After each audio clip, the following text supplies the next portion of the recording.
So welcome to, this is our second uh, MasterMiND series of master classes with some of our favorite artists at Miami New Drama. For those of you who don't know much about Miami New Drama, we are a theater company located in Miami Beach, Florida. We are relatively unique in a couple ways. We mainly do world premiere plays, meaning that those are plays that were created, commissioned, developed at Miami New Drama. And I think the other thing that is sort of unique about the theater company is that we are as diverse, multicultural, and multilingual as the community which we live in, which is the community of Miami, which is the perhaps the most diverse city in America. And in the last 4 years, we've done about 8 or 9 world premiere plays, and we've gotten the chance to work with some of the most extraordinary artists. We currently have frozen in time a world premiere musical about the life of Louis Armstrong called A Wonderful World. We were just ending previews, and we're ready to open when the virus hit. So that is at pause at our home, the Colony Theater on Lincoln Road. So about this class, I'm extremely excited about this class because it's a couple of artists that I love dearly and that I've known for years. Peter Romano, I'll start with him because Peter is a member of the Miami New Drama family. He first came to Miami Drama really at one of the first at the first play we produced once we were the official managers of the Colony Theater. He was in a production of Terror, directed by Gregory Mosher, and he did a phenomenal job acting in it. And since then, our relationship with Peter has really evolved, and we began our education program in which we create a classical play, sometimes a new adaptation of a classical play or a new version rather. Peter worked on Gregory Mosher's version of Antigone 2 years ago, and he created a wonderful company of actors who then toured 30 public schools in the Miami area. And then this year, just now in January, he did an amazing job at both. I really loved the last show he did, which was Caucasian Chucks Are Called by Bertolt Brecht. And again, he toured 30 schools through Miami-Dade County. So he really is, a core member of Miami New Drama. Brynne, who, by the way, they are not practicing social distancing because they're married. And so they count as a unit. And Brynne McManimie, I always screw her name, but that's just because the Venezuelan tongue is not sophisticated enough to pronounce Irish names. And I've known Brynne also for many years because she also did her training at Columbia University along with Peter. And she's worked so much across New York on the Off-Broadway scene, and I think she's as phenomenal actress as they come. So I think, lucky for all of you, this is about as much as I'll speak today. I'll try to moderate when questions occur. Somebody's asking now if you may record the class. Sure, we are recording it and we'll share with all of you, so no need to record it. After class is over, we'll email everyone with the recording of the class. It's going to be a very hands-on class. I'm super excited about this class. This is really a great opportunity to, for those who are pursuing actors or who are professional actors to go to the gym for a while, and those of us who are not actors to really get a deeper understanding of how scenes work and how scenes work in the mind of an actor. So Brynne and Peter, the screen is yours. Awesome. All right. Hi, everybody. Thank you, Michelle, for having us. And thank you, everyone, for joining us. Yeah, so I'm Brynne, like he said. I'm a professional actor. I got my MFA in acting from Columbia. Last couple of years, I've mostly been working in television and auditioning for television and film. So that's kind of been my focus, but I'm definitely a trained theater actor. That's most of my training. And you'll see like a lot of the stuff we talk about today can transfer into film and TV as well. So it really goes hand in hand. And yes, as Michelle said, I'm Peter Romano. If you see me dart off the screen for a moment, it's because we have this little mischief maker darting around here who is new to our life. And she's trying to chew on everything she can reach. So I just thought I should put a disclaimer. yeah, she'll get tired in a few minutes. Yeah, but as Michelle said, I've worked in a variety of mediums. Some of my favorite projects have been with Miami New Drama, but to give you some other context, I have had the chance to work with Susan Laurie Parks over the years, Joe Bonney, who's a great off-Broadway director, Gregory Mosher, that adaptation of Antigone. We ended up touring Africa for a month, which was like one of the most formidable training experiences of my theater career. And it's some of the work that I bring into everything that I do going forward, including teaching and directing and acting. Oh yeah, that's important. We're both teachers. We Yeah. teach all over New York City, teaching acting and music as well. That's kind of like our primary. As you can see by the room that we're in. Yeah, and so we teach ages all the way up through college, and adults all the way as young as 4 or 5. Yeah, 4 or 5, 4th grade, 5th grade, middle school. So we've dealt with a wide variety of actors themselves, let alone circumstances. So why don't we go through the plan of like kind of how we're gonna go through today. Organized than me. Yeah, so we're going to talk a little bit about Stanislavski, who he was, why he is important for today, and also about the American Masters, like what that means, who are the American Masters. And then we're going to look at the tools that Stanislavski has given us as actors, and we're going to apply them to do 2 different texts, which I think everyone should have received. And how would we approach those as actors? After each little section, like you guys are welcome to ask any questions. And then at the end, we'll also do like a big questions section for anything that we didn't get to answer. Cool. So Peter's going to start by talking about Stanislavski a little bit and who that guy was. So I'm going to type his name into the chat box if anybody also would like to Google and follow along or whatever. But it also occurred to me, we take this for granted. Stanislavski. Okay.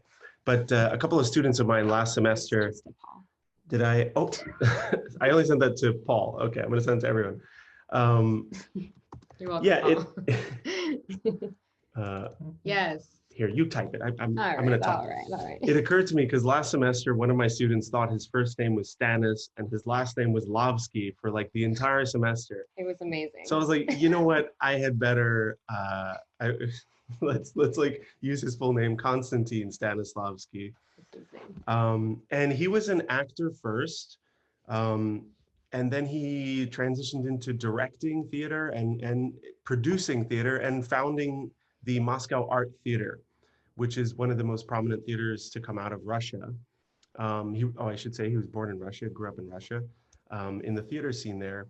And part of what he looked around at and saw was like this style of acting that was very popular.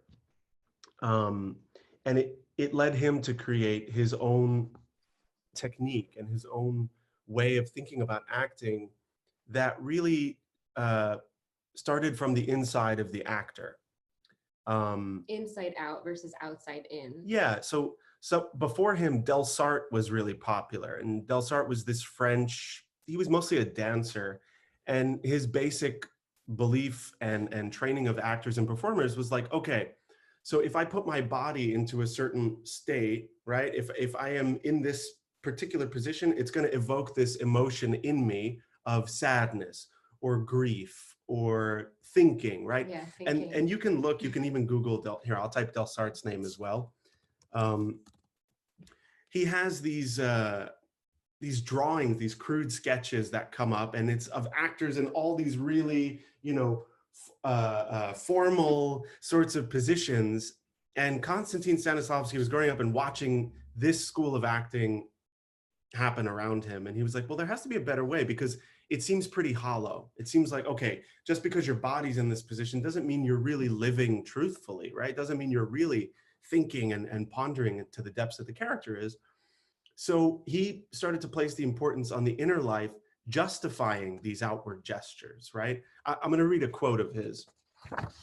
There are no physical actions divorced from some desire, some effort in some direction, some objective, and that word's going to be really important, without one's feeling inwardly a justification for them, right? So what he's saying here is there shouldn't be a physical action created without a faith in its reality, right? And a sense of truthfulness. So he's watching all these actors in Delsarte's school going like this, and he doesn't buy it. He doesn't believe it, because nothing's happening on the inside.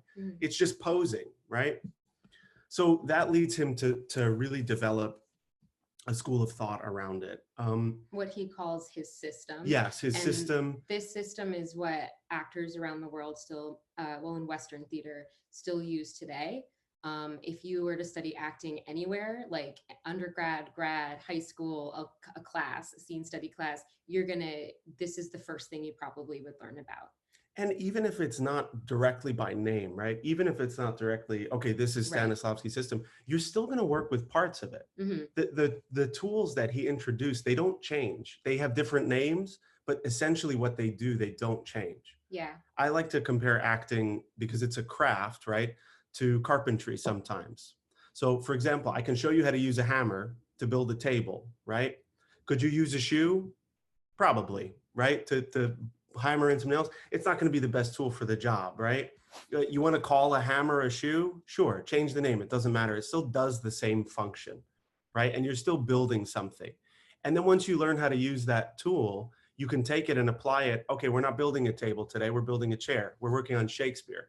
We're working on Chekhov, right? Great. I can take that same tool and apply it. And most of the like more modern acting teachers like Sanford Meisner, Lee Strasberg, Stella Adler, they all developed their methods from Stanislavski's system. So they were inspired by it. So Stanislavski is really what we call the father of modern acting. Yeah, the father, the godfather, the grandfather, whatever. Papa Stanislavski. So why is Stanislavski important for this discussion?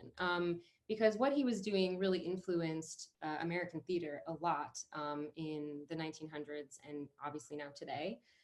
Stella Adler, she's a famous actor and acting teacher. She studied directly with Stanislavski in Russia and brought over a lot of the work he was doing and kind of married it to what the playwrights were writing.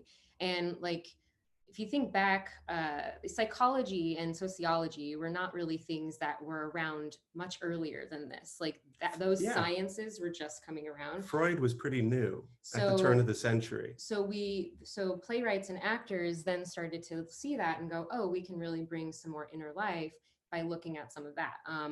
Like side note, in college, I almost minored. I was like 3 credits short of minoring in sociology because I felt it was incredibly useful as an actor to understand human behavior. So they really like this science and acting, they do go hand in hand. And that's kind of where Stanislavski was coming from. And a lot of playwrights in America started to kind of write with that in mind. Yeah, so you mentioned Stella Adler. She found her way to working with the group theater, which might be something familiar if any of you have looked at theater history at all. The group theater artists like Elia Kazan, Arthur Miller, who else? Marilyn Monroe. These old school actors found their way in. Sanford Meisner was a member as well as Lee Strasberg. And in this group theater, they started teaching what they were learning about Stanislavski's work. They were studying it. And also like back in that time, you know, all these theaters were also developing material with the playwrights. So what the actors were doing are informing the playwrights, and what the playwrights are doing are informing the actors. So Stanislavski's work became really important at this time. Yeah, you have writers like Clifford Odets, for example. He's working with the group theater, developing these works that we still know today, but he's developing these works with actors like Sanford Meisner and Stella Adler cast as company members.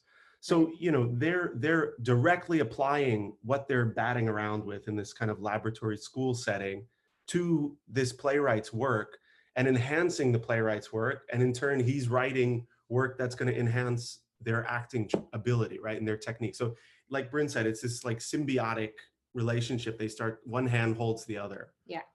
And obviously we could go into this forever. Like, I think I've taken like 3 years of theater history over the course of all of my theater training. So this is like a very watered down version of all that. Yeah. Otherwise it's too boring. Yeah. But let's just talk about like, who are the American masters? Like what playwrights and why are they important? The American masters really put like America on the world theater scene. Before this, there was mostly melodrama in America, and melodrama is exactly what it sounds like. It's very melodramatic. It's very surface. It's very surface. So these playwrights really started to introduce America as like a country that could develop theater to the rest of the Western world. And now all around the world, you know, we see productions of like Death of a Salesman in South Korea in Korean, you know, so they've become very important playwrights.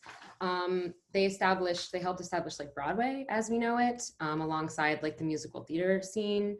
And obviously, like we said, they started really using like psychology and sociology stuff in their plays. Maybe they didn't name it that, but they started being influenced by that. So back in the day, Shakespeare, huge Shakespeare nerds, both of us. Yeah. When you're a character that says something in Shakespeare, they mean it at face value. There is nothing hidden underneath. So if I say I hate you, like I hate you in Shakespeare. In the American Masters, and a little before that, we started getting something called subtext. What are you saying underneath what you're saying? Chekhov is super famous for this. You're like, ooh, the weather's really nice today. And underneath you're like, will you marry me? Like that's like Chekhov really took that and ran with it. And we should say also, Chekhov was working with Moscow Art Theater when Stanislavski was in charge and directing his plays, acting in his plays. So again, they did not always get along. You have this relationship, they didn't, between playwright and acting theory, right? Like really, really working together to complement each other. Yeah. I want to take 1 sec. Mark asked, is this what became known as method acting? Method acting, kind of. It translated down into Lee Strasberg, right? One of the actors we mentioned, and he took Stanislavski's system and kind of refined it in his way and distilled it into something that is called method acting. But Stanislavski's system and method acting are two different things. Method acting is not taught as much anymore. It's seen as a little dangerous, as we've seen in decades that have passed. It does take, because it used something called sense memory. Like sense memory is a really big part of method acting. And emotional recall, which can be very traumatic if you're not careful. But like Meryl Streep, Daniel Day-Lewis, Al Pacino, all of them are Dustin method Hoffman. Actors. Or at least they had been in their younger years. Yeah. And what's sort of funny is if you hear them give interviews and stuff and they talk about their process now, it's a lot closer to just what Stanislavski was saying all along, right? Yeah. So that like method acting just kind of went a little deeper in a different way. So who are the American masters? And these are some of the playwrights we'll look at today. Eugene O'Neill actually predates Stanislavski in America a little bit, but Eugene O'Neill is interesting. So some of his famous plays are Long Day's Journey into Night, Iceman Cometh, The Hairy Ape, all wonderful plays. Recommend go reading them. O'Neill's stage directions are really famous because they're very long and very specific. Like they're actual, like I actually went and saw, I think it was in somewhere downtown in Manhattan. They will just do Eugene O'Neill's stage directions as a play. It's really funny because it kind of tells the whole story without any dialogue. But the reason that's he, the point. yeah, the reason he did it is because he was kind of filling in that gap that he saw where the actors weren't really bringing to life some of this psychological behavior. So he's kind of giving the actors what they should be doing. So he's actually kind of doing, as a playwright, what Stanislavski was doing at the same time for actors or directors as well. Lillian Hellman was actually like around the same time. Famous plays Little Foxes, The Children's Hour, both wonderful. She is not as well known, which is kind of sad because she actually like brought Eugene O'Neill onto the scene. Yeah, there's a very famous story of her bringing Harold Clurman to the bar where O'Neill was drinking. O'Neill had a very bad alcohol problem. And, you know, it was to the point, she said, look, you got to check this guy out. His work is amazing. I don't know if they saw one of his plays already or something, but they're like, all right, let's go meet him. He took one look at him. He's like, that's the guy? You want to produce his plays? They wouldn't even let him through security at the theater. Like he was just, you know, drinking all the, but anyway, but so she introduced O'Neill to Harold Clurman, who helped bring him on the scene. And, you know, it's so funny, these old tales of like, old New York, but anyway. Everyone was an alcoholic. Yeah, evidently, my God. So yeah, those two, they were like a little predating Stanislavski, but still definitely American master playwrights. And then Clifford Odets comes on the scene. Some of his famous plays, Waiting for Lefty, Awake and Sing. I don't know Clifford Odets as well, but I know he was kind of the successor of like Eugene O'Neill, and he was a huge influence for Arthur Miller. Right, who maybe you have heard of. Probably. He's some famous of his plays, for many reasons. Death of a Salesman, All My Sons, The Crucible, A View from the Bridge. You know, the list goes on. I think when people think of like American masters, a lot of people automatically think of Arthur Miller. And then we kind of get into Tennessee Williams, Who we will talk about today. We're going to look Yeah. at one of his plays. Obviously his famous plays, Streetcar Named Desire, Cat on a Hot Tin Roof, Glass Menagerie. Grab my throat. Yeah, sure. And then we're going to add a few others in that don't get as much, I don't know what the word is. They are not talked about as much when we're talking about American masters, but August Wilson, I love August Wilson. He has like a play for every decade. And, you know, some of those are Fences, Jitney, Ma Rainey's Black Bottom. You can read them in like order of decade. It's pretty cool. And then Edward Albee as well. He was like a little bit later on the scene. And we're going to look at Edward Albee a little bit as well. His most famous play is definitely Who Was Afraid of Virginia Woolf. Wonderful play. If you haven't seen it or read it, read it. Zoo Story, The Goat, or Who Is Sylvia are also two of his more well-known plays. And then like, you know, obviously we have to kind of put an asterisk on a lot of these because, you know, they're all, most of them are like white men. So it's a lot of, I know he runs into this a lot, and I do too with some of my high school students. They're like, why should we care? You know, why should we care about these American masters? And we could have a whole conversation about that. We're not going to do that today. But, you know, that doesn't diminish their work. Their work is still good and it's still valuable. And as an actor, it's especially valuable to look at because they were really bridging the gap between Stanislavski and like modern acting. So if you're an actor, it's worth kind of starting there with these tools and then moving towards more contemporary work, which will probably be easier for you to understand and grasp than maybe Tennessee Williams. You know, we always say it's like, if you can do Shakespeare, you can do anything. And it's the same here. If you can do Tennessee Williams, you can do any modern play. So, and, you know, obviously 50 years from now, looking back to now, we were talking about like, who are the current American masters? And this is just like a quick off the cuff list, but people who maybe we didn't highlight, but like Paula Bogle, Sarah Rule, David Henry Wong, Brandon Jacob Jenkins, David Mamet, Sam Shepard. The list goes on and on and on. Yeah, there's too many to name, but after all this, I think we'll send like a follow-up email and we'll include our emails in that. So if anyone wants to reach out with to get recommendations on stuff, like we definitely know a lot of plays. and playwrights. So please feel free to like email for recommendations. Yeah, and maybe also I can include like a couple of titles of some books to read if you're interested in Stanislavski or acting training or any of that kind of thing. I can include a couple things. Is there any questions about any of that before we really move into You know, I want to challenge you guys into something, because every time we speak about American masters, I always feel that there is one person that is missing. And this is a debate I've had every time we had that conversation, and that is Thornton Wilder. Yes. I think that people don't take Thornton Wilder as seriously as they should. Yeah. You know, Miami Drama, we did a production of Our Town. And part of the problem is that perhaps it's the success of Our Town, the fact that most schools around the country produce it, because in the surface it seems like just a straightforward, easy play to do with a cast of 30, which is what happens in high schools across the country. Yes. But it's, you know, Skin of Our Teeth, Our Town, those are really serious play that I think, you know, merit the same level of attention must be paid that we pay to Arthur Miller and to Tennessee Williams and Odette, etc. So you know, I just want to put it out there to the universe that Thornton Wilder should always be included.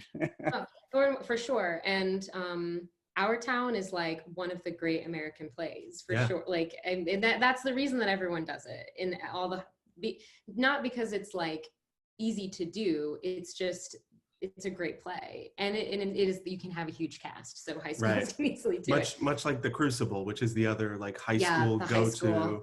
That amazing SNL sketch for the Crucible cast party. Oh my God! If you haven't watched it, go watch it. It's so funny. Watch it. It's very accurate for high school cast parties.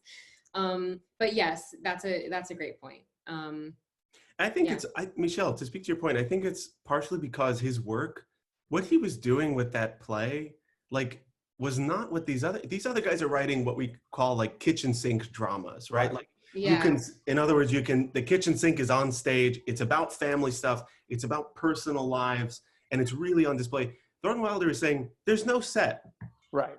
Let's see what happens, right? Like it in a way that I don't think they really got explored until like what, the 60s and 70s with some of those playwrights. Mm-hmm. It's very interesting because, sorry, I just dropped my, there you go, clumsy Michelle. All right. It's very interesting because you have to just think of, you know, the impact that Tennessee Williams and Odette, et cetera, had on set design in America. American set design is completely different than the rest of the world. If you look at set designs in Europe, in Latin America, it never is, you know, as naturalistic. You know, in American theater, the curtain opens and you see the living room. You see this. That's not what Thornton Wilder was, of course, proposing, and that's not what most you know, theater makers across the country were really understanding the flexibility of the form of theater in a way that the great American masters concentrated on the depth of the human spirit. Yeah. Right. Yeah. But you have to really, you know, Arthur Miller, for example, Death of a Salesman. People tend to remember it differently than it really is. It's a very modern play, and it has flashbacks and dead people coming. I mean, it just really is an outlier of those type of examples, no? Yeah, absolutely. That, which is a great segue to talk about Glass Menagerie, right? Right. So we have oh yeah, hold on. Well, before we get there, thank you. He's getting excited. This is why we're married. So all of that aside, if anyone has any other questions about American Masters or any of that, please feel free to ask. Put them in the chat box also. Or put them in the chat box. And right, there's also a way of raising your hand in one of the options below. So, but either that or texting it would be ideal. Awesome. And we can also you know, get to them as we see them too. And yes, I will try to think of some book recs for sociology. Yeah, you got muted, Michelle. I don't know if you intended to do that. Just He did. He did. Oh, you Oh did. yeah, I'm always muted unless I have something to say, which is All never, right. you know. Okay. Okay. Which is just to defend Thornton Wilder, but go on, please. Okay. So, coming back to Stanislavski. Yeah. So, and some of his tools. So we always say, like, when we're teaching, like, as actors, we have a toolbox, and these are some of the tools that we have. I love these things because I think they're so practical. And a lot of people come into acting like thinking it's all about emotions and crying, and that's just not the case in modern acting anymore. Yeah. We have very simple ways of accessing these things. So we're going to break those down, and then we're going to apply them to some text to see how we would apply them. So, before we talk about the tools themselves, Stanislavski was sort of a philosopher on acting, if you want to think of it that way, right? And he has these core beliefs that kind of guide why he uses the tools he uses, and teaches to other actors as well. So we use this phrase, which I believe he's credited with, but at the same time, it's the only phrase I know that really defines what is acting, right? What is it? And the phrase is this: living truthfully under imaginary circumstances. So that's like our goal as an actor. And that's the basic tenet of every actor training out there, Whether right? you're doing like realism or naturalism or Yes. absurd plays or film or TV, living truthfully under imaginary circumstances. And even in that phrase is contained an entire philosophy, right? Living truthfully, behaving as you would in real life, right? And then we have this word under, which is, that one speaks to like the spell of acting that I think a lot of actors, yeah, thank you, Michelle, yeah. That one speaks to like, oh, I have to be under some sort of spell or some sort of state of being to get this right. And that's not true at all. It's a commitment to those imaginary circumstances. It's saying, okay, you know what? If this is what the playwright and director say are true, then I'm going to take that as belief, truth. as truth. That's And let's now see if my I can do it. truth. And people spend years with that part of the equation saying, how do I take this given circumstance and make it real for me? And you watch a master actor like Meryl Streep who says, okay, my character is Australian. This is what she sounds like. And that's it. For her, it's a switch that she clicks. For other actors, it's a process that takes, hours of hard work and sweat to say, okay, there's that one circumstance and I've got it. So the goal of his system, Stanislavski's system, was to achieve, and this is a quote, the fullest embodiment of the stage character. He wanted a 360-degree picture of this person on stage, not simply treating it like a cardboard cutout, like those Del Sarte inner attitudes, as he calls, I think, right? Inner attitudes? I don't know. Yes, Don't quote me on that. Something That's, weird like that. I'll look it up later. So he says, the method itself, the system rather, itself is not a means, it's not the end in itself, right? It's dictated by the given circumstances and the final intention. Then that's a really important thing to consider because it changes with the plays, right? We have to adapt to what is the play's intention, which is, and then we take it a step back and say, well, what's the character's intention within the play, right? So you're really, really crafting it around these works. And that's, again, why it fits so well with the American Masters playwrights, because it's developing at the same time. Yeah.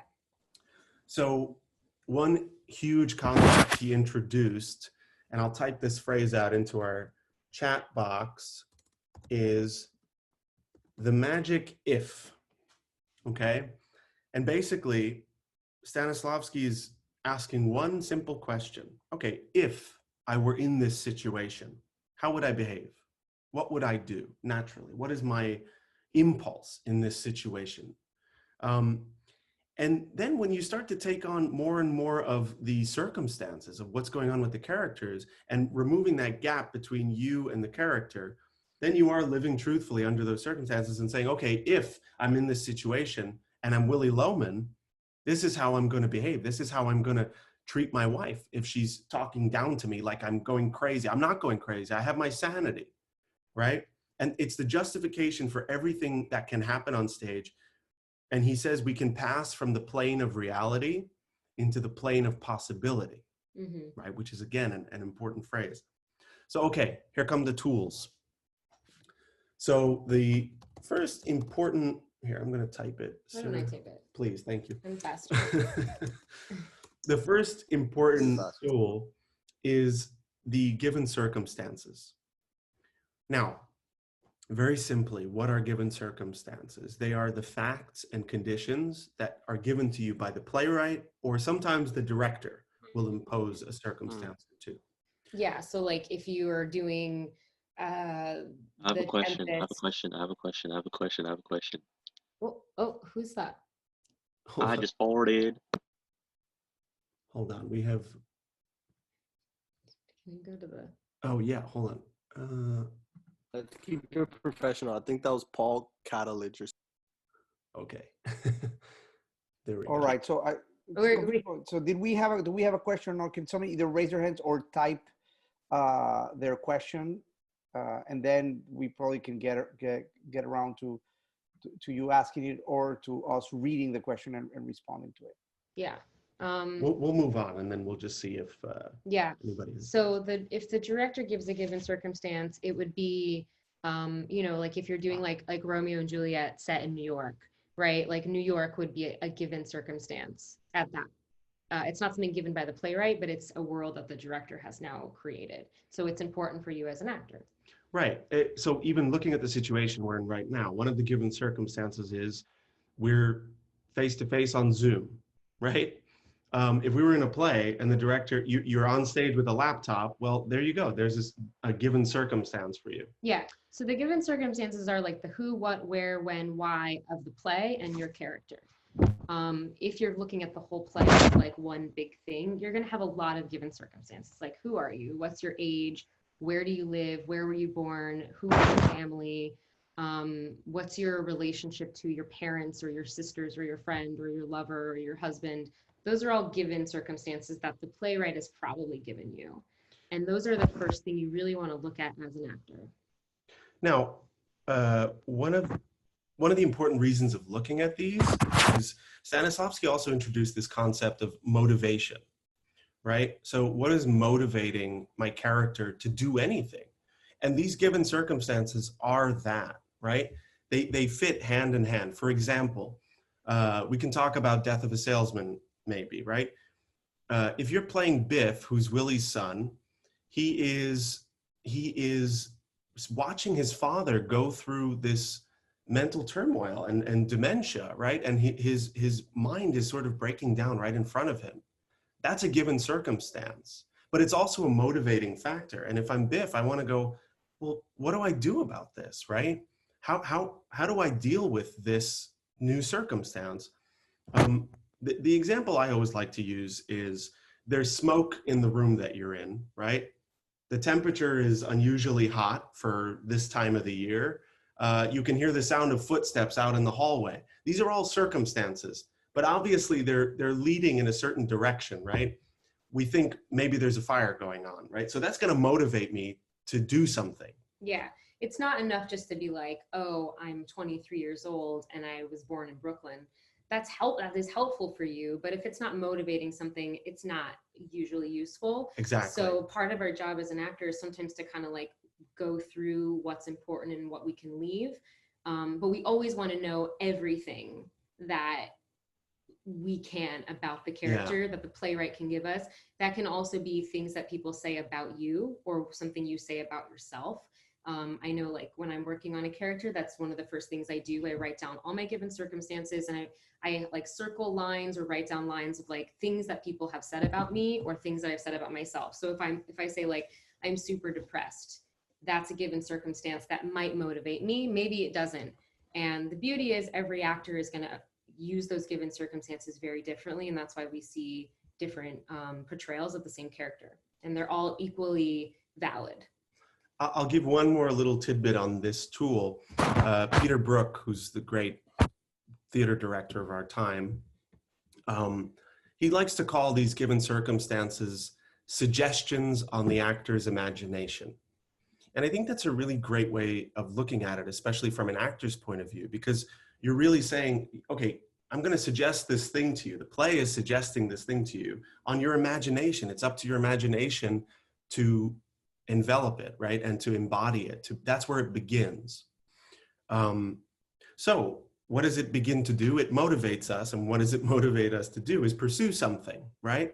In the case of the fire, if there's smoke in this room and it's hot in here and Brynne and I are both sweating and we hear voices out in the hallway shouting and maybe a fire truck in the distance, we want to do something. What do we want to do? Get out. Survive. Get out. Survive, right? We want to survive. We want to ensure our safety, let's say.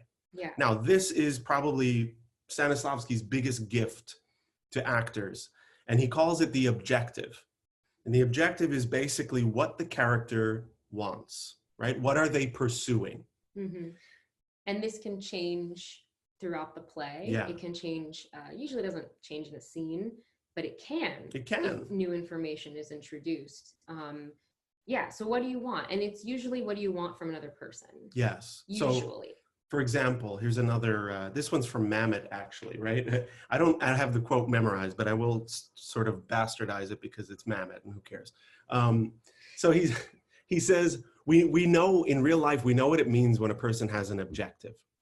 You want to get out of mowing the lawn, right? You want to get the job if you're in a job interview, right? And because you know that thing, you know if you're getting close to it or further from it. And so it keeps the actor alive in the moment. And it keeps you constantly pursuing something, and it keeps you, in simple terms, it keeps you on stage. Yeah. One of the questions that like I am always asking my students is, why are you here?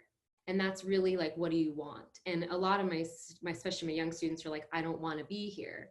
And I'm like, but if you're here, you do. The playwright is telling you that you do want to be here. So what do you want? Yeah. And then you can start to dig a little bit deeper. And objectives, again, his objective for one character, I might have a different objective for the exact same character, Yeah. same scene. We lose sleep over that some nights when we're working on auditions and both of us, well, I think she wants this. No, I think she wants that. And then we'll argue. There's no right answer, but you have to know for yourself as an actor, what do I want in this moment? Otherwise, why are you there? Right. So Stanislavski breaks it down into what he calls the super objective, which is not that it's a Marvel character. It just means it's what the character wants overall, right? So the simplest way to give an example here is Hamlet, in one word, wants revenge. Michelle just mouthed it, right? We saw, yeah, he wants revenge in one word. And in every scene of the play, you have Hamlet interacting with different people in different circumstances, but it all boils down to that one big thing is revenge. He wants revenge. And I would argue most characters' super objective is they want to be happy.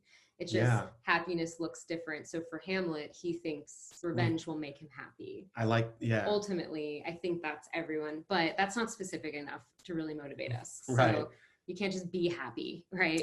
So then you can take it and it's sort of like an umbrella. And if revenge is at the top, all of the little spokes of the umbrella lead to the different scenes. And we can kind of see, oh, in this scene, he has to convince Rosencrantz and Guildenstern to spend a little time with him so he can figure out what they're trying to trick him on, right? And once he figures that out, then he can get back to revenge, right? Yeah. So they all kind of lead to that top point. But the one we're going to focus on today is the scene objective. We're not going to look at these plays in their entirety. In fact, we're not even going to have too much context for the second play on purpose. So we're going to focus on what's happening here and now in the scene. And it might lead us to a larger objective. That is often what happens. Yeah. So we have this objective. We have this thing the character's pursuing. Let's say I'm interviewing for a job with Brynne. Right now, her arms are folded. She's looking at me in a very skeptical way. She just laughed at me, right? So I'm not doing so well. I'm not going to get this job. So we have something in the way, right? Which we know as an obstacle. In any other arena, we call it an obstacle when there's something in the way, right? It's no different in acting. The obstacle is anything standing in the way of your character's objective. It could be like yourself. It could be another person. It could be like a literal object or thing in your way. Sometimes it can be a life circumstance that your character has. It can really be anything that you find motivating as an actor to try to get past. Yes, because what that does is it activates you. It forces you, the actor, to do something about it. And acting is doing, right? I'll type out this Sanford Meisner quote for you later, but it's doing. Acting is doing at the end of the day. And so we have to justify doing, right? That's what Stanislavski's system basically is about. It's justifying that action that we see. And when you're an audience member watching plays at Miami New Drama, you see the end product of that in the actor. You don't see all the work and steps it took in them to justify why, if we're looking at our town, Emily and George are so scared to leave each other, right? I have to go to agriculture school. Oh, okay, right? Or who is it? Emily who's leaving, right? She's going away to college? No. No? I don't remember. It's George going to agriculture school. That's what I thought. Okay, so fine. So George is going to agriculture school and he's so scared. He doesn't want to leave Emily. And there you go. His fear is now an obstacle in accomplishing the objective in that scene. And he has to do something about it, which it might be to put her at ease, right? Oh, but then I'll be able to take care of the farm. I'll be able to take care of my household. I'll be able to provide for my family or my uncle's farm, right? I don't know. Michelle's going to school me on this later. Right? So, okay. So that you have the obstacle there. It drives action out of the actor. And if we go back to like the fire right, that's a good example, that an obstacle could be literally, we can't go out that door because there's literally a fire on the other side, so now we have to find another way to get out. Yeah, don't worry, there's a fire escape in the room we're in right here, so we're safe. So we could get out, right? But that would be a literal obstacle. So that brings us to the all-powerful word. It's the job title of actor is acting, which comes from action, doing, right? That's it. When you're on set and everything gets quiet for a moment, the next word you hear, Brynne, is action, right? And that's when it's time to do something. Actually, it's usually rolling. Rolling, fine. You hear rolling first. Look at this. This is going to be fun. So feed. You hear rolling, sounds feed, and then action. Great. And action, it's time to do something. And for us, we'll define it as what the character does to achieve their objective, right?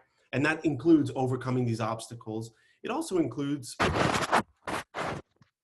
have an obstacle, even when it seems like there is none. But let's just say for some reason, if one character is in a position of power and it doesn't seem like there's anything stopping them from what they want from their subordinate, they might still be doing something to get it. They're not just going to sit and wait for it to happen, right? They're still going to do something to make it happen. It usually can take a good performance to a great performance. Yes. Even if the playwright or the director has not given you an obstacle, you can always give yourself an obstacle. Exactly.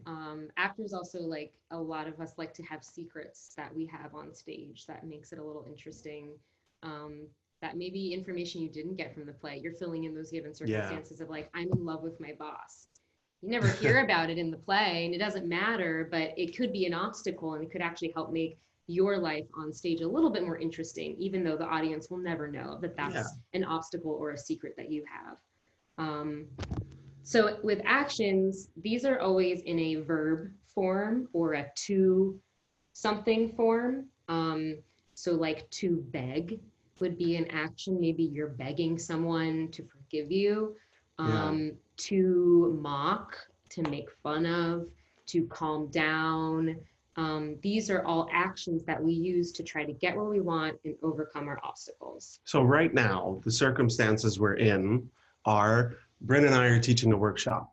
Okay, we have an objective. We want to teach you all who are watching about the American Master Playwrights and Stanislavski's system. Okay, great. We have a way of measuring that, right? Which is, how are we doing? We'll check Michelle's face to see if he's comprehending, and right, and everybody else who we can see, and we'll take questions later. Our obstacle is, one of them is Zoom, right? Because it's hard to have this not be in person. It's very hard to teach acting not in person, as I'm finding. That's the overwhelming. And since you're talking about obstacles, let me just say something. We did have a hacker recently before who was, and he offended a few people on the group. So just so that everybody knows, we were able to kick them out. Okay. Apparently, this is something that is happening often with Zoom lately. It is a trend of people interrupting meetings, etc. So it was just a good segue for me to apologize for those anybody felt offended by the hackers. We had no control over it, but it is now completely taken care of. So that's an obstacle too for us, is we Yeah. have to like overcome these people hacking. Right. And there it was, right? We had an obstacle in teaching you guys, and we had to do something. Michel kicked them out, which was his action. And boom, now we're getting close to our objective. John has a question. Yeah, I like that. So if you have an actor's secret, what do you do about the facts of the script? I mean, you always want to honor what the script says. So you don't want to have a secret that goes against Right. that. But, you know, most of our time is not spent playing these lead characters with these really rich histories written in. Sometimes we are playing smaller characters that maybe don't have as much to do. And those are the type of characters where it might be interesting to give yourself an obstacle or to give yourself some sort of inner secret that no one else ever needs to know about, as long as it's, what's the word I'm thinking of? Supported by the text. Yes. It always has to be supported by the text. Yeah, thank you. And I'll say, sorry, so as a director's perspective, you want an actor who proposes things, right? Yeah. So, and if somebody's thinking, well, I'm going to try something, and let the director tell you, you know what you're doing goes against, I think, the big picture. Right. But we really, you know, we really enjoy when actors really bring something creative, something that enriches their character, makes the whole storytelling just richer. And we will look out for the big pictures and for you know, for maintaining the sanity of the play. Yeah, absolutely. And like going off of that, like your job as an actor is not to look at the whole picture of the play. Your job is just to look at your character and look out for what your character needs. And it's also your job to speak up when you feel like that isn't being honored as well. I was in a production of Othello with Peter, and the director kind of totally overlooked something that I felt was like not supporting my character's life. And I brought it to her attention, and she eventually was like, oh, you're right. You should not be on stage right now. That doesn't make sense for the whole context of the play. So by looking out for what I thought was supported by the text, I actually I spoke up, and that might have been overlooked because, you know, she's busy worrying about everyone else and all the whole world of the play. So it is your job as the actor to like do this work separate and also in the room. We have something in a rehearsal process called table work, where we sit around a table and we just do this work. But that doesn't mean you're doing all the work in the room. As an actor, you need to come in and already start thinking about like, what do I want? And what are my relationships? And what do I already know? And what are some of the obstacles? And what are some actions I can use to try to get what I want? The director is not gonna sit down and work with you that specifically because they don't have time. So this is all work that you should be doing on your own. But again, throughout the rehearsal process, this all might change too. You might come in with an objective that's like, I want this person to marry me. I don't know. And then maybe you realize that's actually not the best objective for me. I actually want something else. All right. So that would be what you would learn through table work with your director, but you still have to come in with something. Like as an actor, you can't wait for the director to give you permission to do that. So, one of you guys, David, you pointed out that resource, The Actor's Thesaurus. It's a great book. You guys can scroll to the chat and find the title of it there. But it's a great book for finding those actions. What am I doing? What am I doing, right? Yeah. I like what Carlos wrote too. Like, tend to your own tree. I will worry about the forest. Yeah. That's the great thing about being an actor. Just worry about yourself. Yeah. And the director will tell you if it's not working. Especially when you're on a film set, there's nothing more liberating than just tending your own tree, because I don't want to be in charge of all that stuff. There's so much happening. Actually, that's a great point too. Like film directors you better come in and be ready to go. They're not going to do any work with you. Yeah. Your rehearsal is, here's your mark, here's your second mark, the camera will move with you, let's talk through it, and that's it. That's your only rehearsal. So if you don't come in with a clear objective, clear character, clear relationship to these people, like you don't have time to do that. Yeah. The film world is very different, but these tools are going to be your friend when you are doing film and TV. TV too. TV, it's so fast. It's so fast. Yeah. You don't have time. And like I said earlier, these tools are across all mediums. You could even use this in like commedia and clown work if you wanted to. Yeah, a clown still has something they want, and they just have like an insurmountable amount of ridiculous obstacles. That's what it is. Yeah. Clowning is all about, you have a lot of obstacles. Yeah. So, okay, let's shift gears. And if anyone has any questions, type them in, and yeah, this is good. We'll keep them going along the way. So let's shift gears. Let's take a look at The Glass Menagerie. So this was like Tennessee Williams' first huge success, and he calls it a memory play because it is told from Tom's memory. Tom is the main character. He's the narrator of it, but it's about a family, and it's about Tom, his mother, and his sister, essentially, who live in a very, very small, cramped, impoverished apartment in St. Louis. And it's based heavily on Tennessee Williams' life. I mean, Tennessee's real name was Thomas. His mother was Amanda, essentially, in her personality, in her... And he did have a sister. And he did have a sister who suffered from a botched lobotomy. Actually, it was horrifying. And even till the day she died, till the day he died, even beyond, the proceeds from some of his plays took care of moving her into medical facilities and taking care of her. And her name was Rose. And so Tom's sister in this play has, she suffered from a condition called pleurosis, which affected her breathing. This all feels horribly apropos to the circumstances we find ourselves in these days. But in any case, so she suffered from pleurosis, and that had an effect on her physically, her development. She walks with a limp, and it's affected her confidence in life. And so Tom ends up becoming the breadwinner. He takes care of the family. He holds down a job that he hates. He, let's get into a little bit more of this story. So the play starts in probably one of the most theatrical ways I can think of, but it also introduces the concept of acting and theater in a sentence. Tom says the following: "Yes, I have tricks in my pocket. I have things up my sleeve, but I am the opposite of a stage magician." He gives you the illusion that has the appearance of truth. I give you truth in the pleasant disguise of an illusion, right?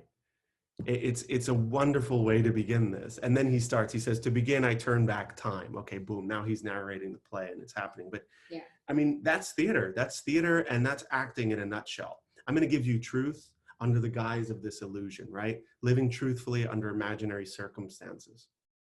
So again, the Stanislavski, American master, boom, they're like magnets. So the scene we were looking at, it's a bit further down, right? Yeah, right. So,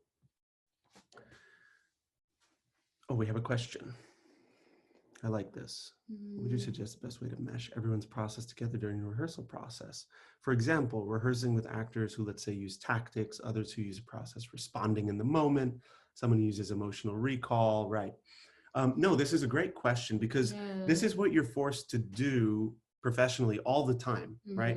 It's not up to you to walk into the rehearsal room and say, "Oh, you know what? I work this way. You all need to adapt to that," right? You've got to find a way to go with the flow. I mean, and a lot of what you're saying, like Meisner and emotional recall, something like emotional recall you wouldn't do in a rehearsal setting. That would be something that would be homework that you would do on your own as an actor. And by the time you get into the room, you should all be ready to go working on your feet in a professional setting, because you maybe have 3 weeks of rehearsal and we don't really have time for everyone to explore their process on stage. The director probably wouldn't like that very much. So I think that kind of answers the question. Like, that's your homework. Like, we don't have time to sit and do repetition, but the director might say, "You know what, if this is going to help this actor, let's take 5 minutes and do that." Yeah. But that's really on the director. You need to come in as an actor with whatever your homework was. And also, like, I know for me, I'm sure Peter also went to NYU, got his BFA, so he's like very trained. I'm trained in all of that. And I'm going to choose which tool is going to be best for me personally. I hate emotional recall. I hate sense memory. I will never use it again. Yeah. But I do use like aspects of it because it's hard not to. Yeah, I don't know if that's.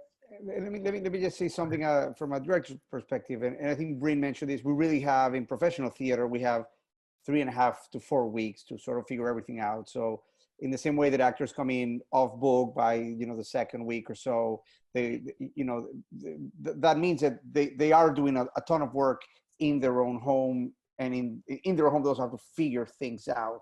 I think that this idea that, tactics, etc. It's just how you get to what you're going to do, and it doesn't matter. It's like it's really what Peter said. At the end of the day, you're calling it a shoe, and I'm calling it a hammer, but we're all nailing in a nail. So it never, every time I'm constantly in rooms with people who approach it completely different, but we really are all deep down doing the same, which is trying to find truth. And how you find your truth, it's going to, depend. And yes, sometimes directors, skew for one philosophy or another, and we sort of tend to do exercises to bring everyone into sort of the way we do things. And that's, it really doesn't matter as long as those exercises at the end of the day just form a company, and that is all you need. But anyways, let's try to save some of those questions for later on. I'm eager now to see you guys on your feet, or maybe just keep sitting down, but really working on the scenes. Absolutely. And then we'll definitely have time for questions later. For sure. So, so we meet the family not long after. We learn that Tom goes out every night, and he spends the whole night at the movie theater. And, this is around the time of the Great Depression. This is taking place in the 30s, so a little bit after, but, people are still recovering. People are still looking for an escape. And that's exactly what Tom was doing. The whole play starts with him on the fire escape of the apartment. So it's a very, very heavy-handed metaphor. And they enter and exit the apartment through the fire escape. They don't use the main door. It's escape that he's looking for and craving. And so, and everything that Peter is saying right now are given circumstances. Yes. These are the things that the playwright has given us that could be important if they motivate us as an actor. So I'm just going to read the text out loud. Just read it, right? I'm not going to jump to acting yet, right? Let's look at it and just read it and say, okay, what do we know? What are the circumstances that we can pull out from this text so far? So Tom says, listen, you think I'm crazy about the warehouse? That's where he works, right? He says, you think I'm in love with continental shoemakers? You think I want to spend 50 years down there in that Celotex interior with fluorescent tubes? Look, I'd rather somebody picked up a crowbar and battered my brains out than go back mornings. I go. Every time you come in yelling that goddamn rise and shine, I say to myself, how lucky dead people are. But I get up, I go for $65 a month. I give up all that I dream of doing and being ever. And you say self. Self's all I ever think of. Why, listen, if self is what I thought of, mother, I'd be where he is. And he points to the picture of his father on the wall and says, gone. So let's pause for a sec. There's a lot of information here, right? One given circumstance so far is we know he works at a warehouse. We know that he does not like working at this warehouse. He hates it. He literally says, I'd rather somebody picked up a crowbar and battered out my brains than go back in the morning, every morning to this warehouse. So already we have a good motivating circumstance. I hate my job. And in an existential way, not like, oh God, my boss is such a pain. Like he's always making these jokes and it sucks. No, this is Tom saying, I would rather have my brains battered out than go back to work. That is how vehemently he hates this job. So boom, we have a motivating factor, his given circumstances. Yeah. Okay. He's talking to his mother, right? This is another given circumstance. He's talking to his mother and saying all of this. Mind you, I already mentioned this, but Tom is the breadwinner. Tom is making $65 a month for the family. I give it all up, he says, because I'm making all this money for you guys, right? So why would he be saying this to his mom in this way? What is he driving for here? What could he want?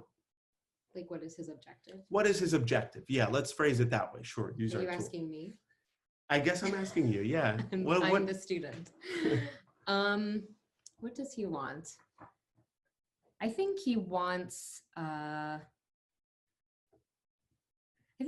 his mom to like sympathize with him. Yeah. I think he wants his mom to sympathize. I don't know if that's the right word, but I think if he got what he wanted, she would turn around and be like, "You're right, Tom. I've been awful. You're doing a great job." And in addition to that, I'll add a little more context. He's grabbing at his coat while this is going on. He's walking over. He's getting ready to go. And then Amanda's next line is, "Where are you going?" And he says, "I'm going to the movies." He finally tells her, "I'm going to the movies." She says, "I don't believe that lie."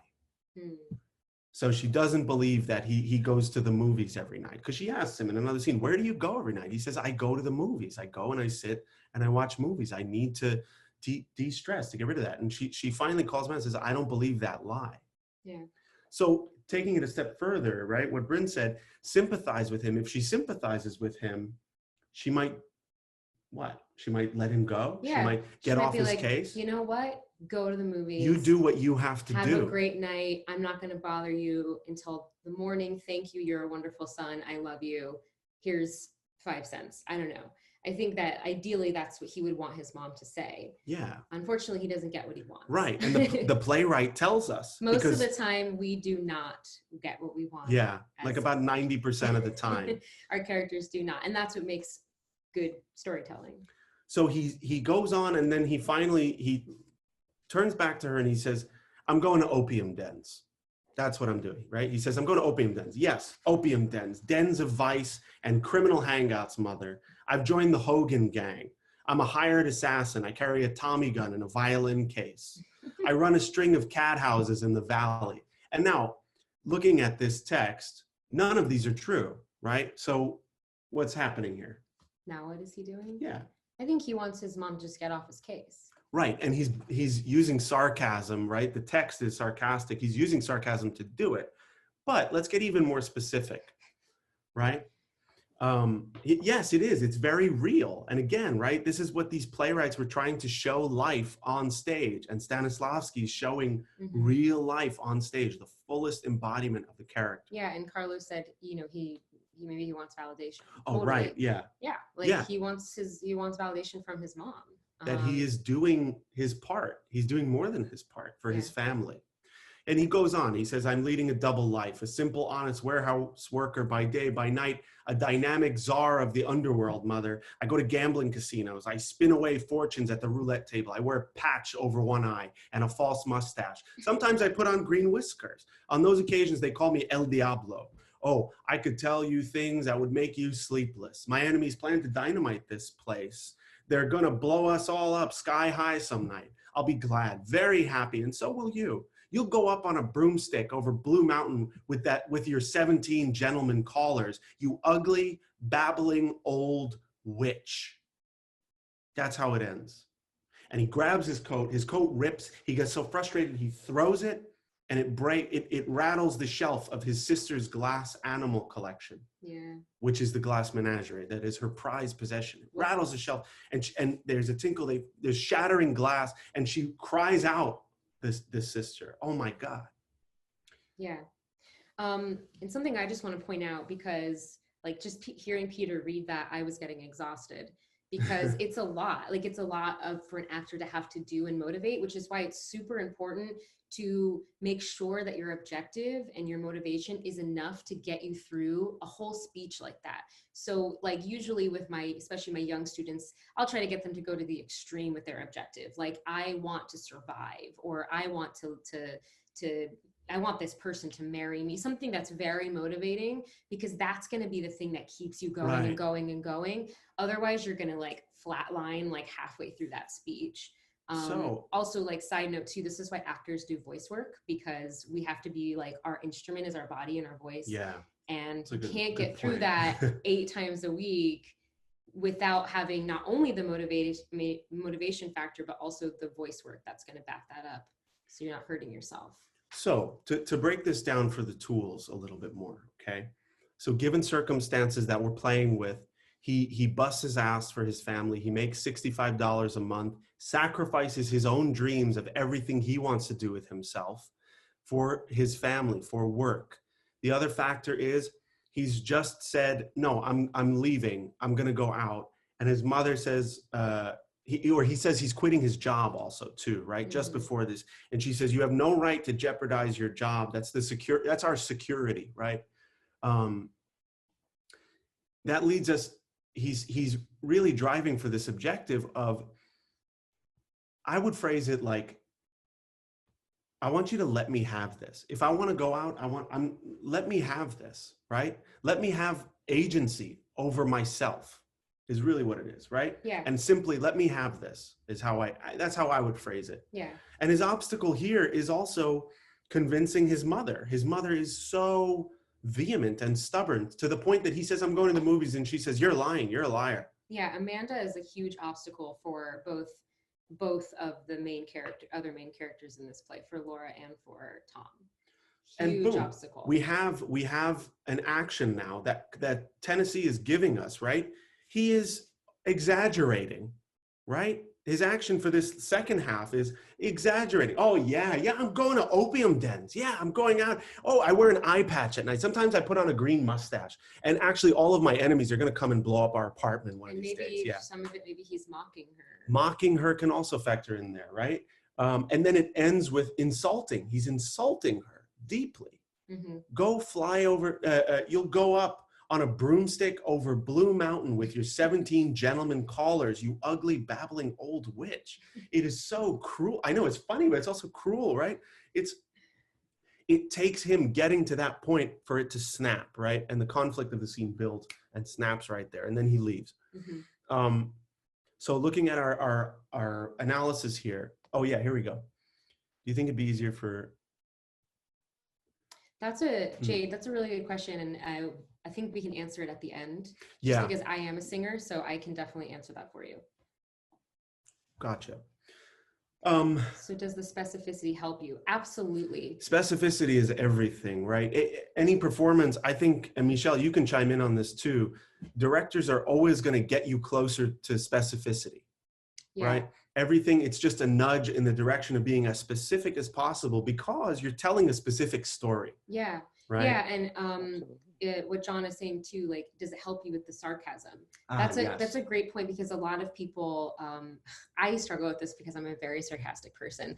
I tend to go into sarcasm, but it's not always the most interesting choice. It's a very negative choice. And most of my teachers they've always trained me to go towards the positive choice. And the positive choice, as weird as it sounds in this case, is to exaggerate, is to mock, is to insult.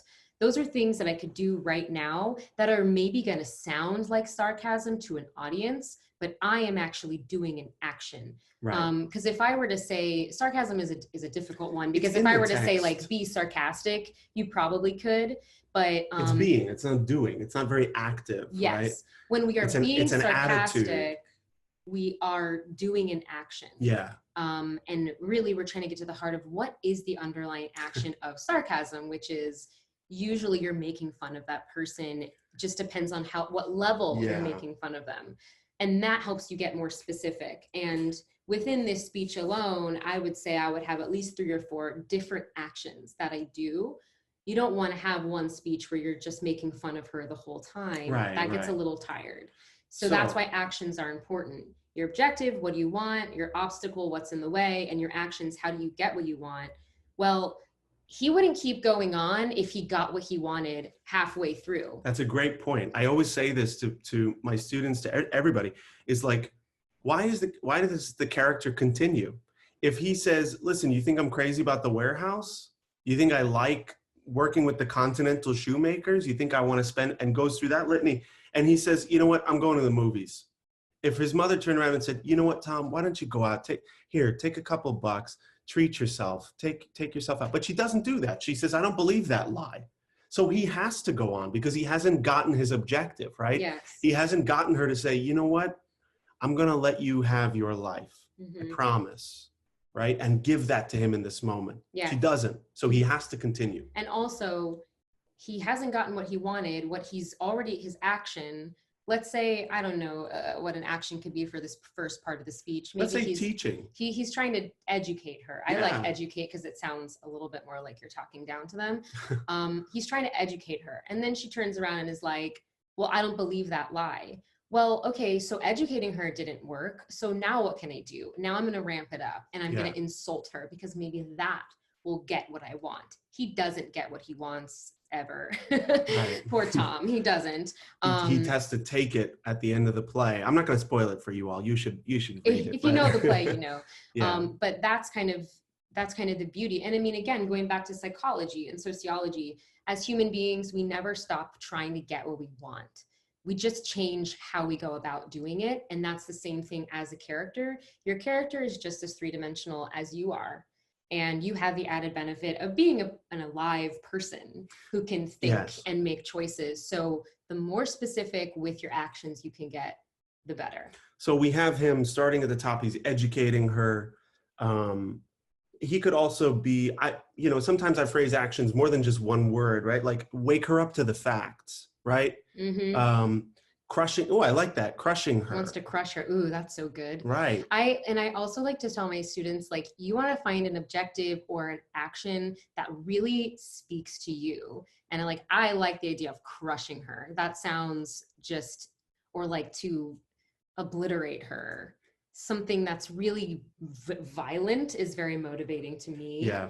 Or like in the opposite vein, if you're in love with someone, instead of like, I love her, I worship her. Right? Worshipping is more motivating for me as an actor. You might find different actions to be different motivators for you. I like John's question. What is the tone of the play? It's not that Glass Menagerie is totally a drama or totally a comedy. It's sort of in the middle. Most of Tennessee Williams' plays are somewhere in the middle. Yeah, they float in between. There's definitely moments of levity, and also like we have distance as the audience in it. We can see like, this is his son lashing out at his mother, and his sarcasm we can find funny in some moments. But when he crosses that line, suddenly we border into tragedy, because it's tragic to watch a son really meaning to insult his mother and succeeding, right? Yeah. It's not pleasant to watch. It's not comedic. No, and we might laugh. I'm laughing because it's kind of uncomfortable. Also, I think it's always funny to call someone a witch. I don't know, I just think that's funny. But yeah, if you know the play Glass Menagerie, it doesn't really end well for anyone involved. Yeah. So it's not really a comedy in that sense. Yes, tactic is another word for action. Yeah, they are interchangeable. Yeah, hammer, shoe, right? Same thing. It's just different name for the same thing. Yeah. So we took this text apart. You kind of see how the step-by-step goes, right? I gave you a lot of context for the play. We have a lot of given circumstances happening. Well, Brynne's going to show us what happens if, and this does happen to actors frequently, you don't have access to the full play. You are only given your scene, or sometimes just a monologue. Yeah. So I'm going to, I think everyone should have gotten this as well. This is a monologue from Three Tall Women, which if you know the play for this instance, just pretend like you don't have any of the information. Sometimes we might show up to like what we call an EPA or an equity principal audition.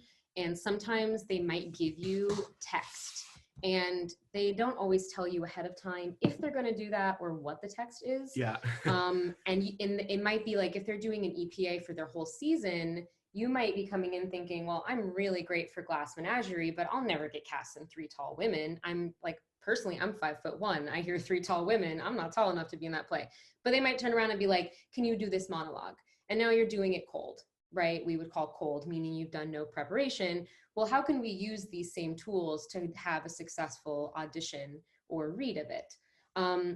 So I guess I'll just read it. Yeah, read it once through. I'll read it. And this is by Edward Albee. So that's like probably the most amount of information you would get in this circumstance.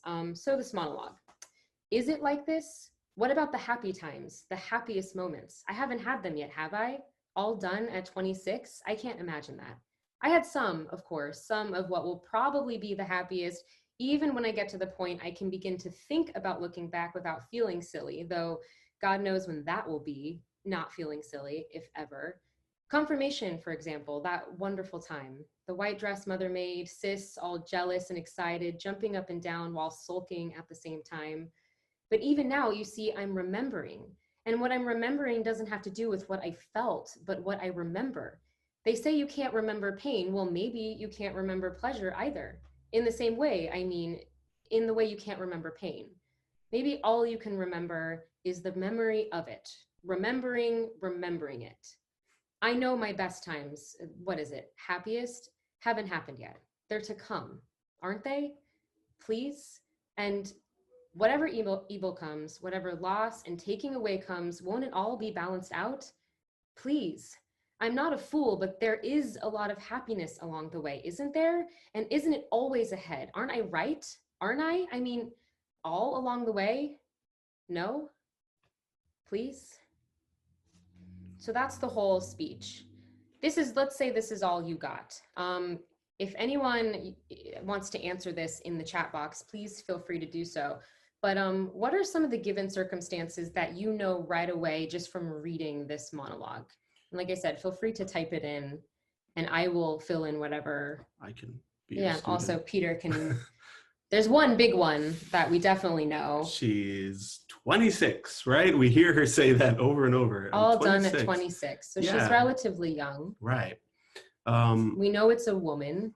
Mm-hmm. 3 tall women. We know that she had her confirmation, right? So good. Yes. And Mariana said there is a mother and a sister. Excellent. Right. We know she has a mother and a sister. Yep. Does she have a father? We don't know. Obviously not important. She's Catholic. Carlos brings up this confirmation. If maybe religion is important to her, we're not sure, but obviously it was a part of her life. And uncertainty, that goes more into, I think, like so this brings objective. Up subtext, actually, for right? Sure. So when we look at a text, a really clear way that I was taught to find subtext is asking these 2 questions. Number 1, what is explicit? Right? So what are we actually hearing the playwright say out loud? Great, confirmation. We know she's Catholic. Okay. Now we can ask, what is implicit? So what is the text seeming to say? Mm-hmm. For example, she says, sorry, shook the desk. She says,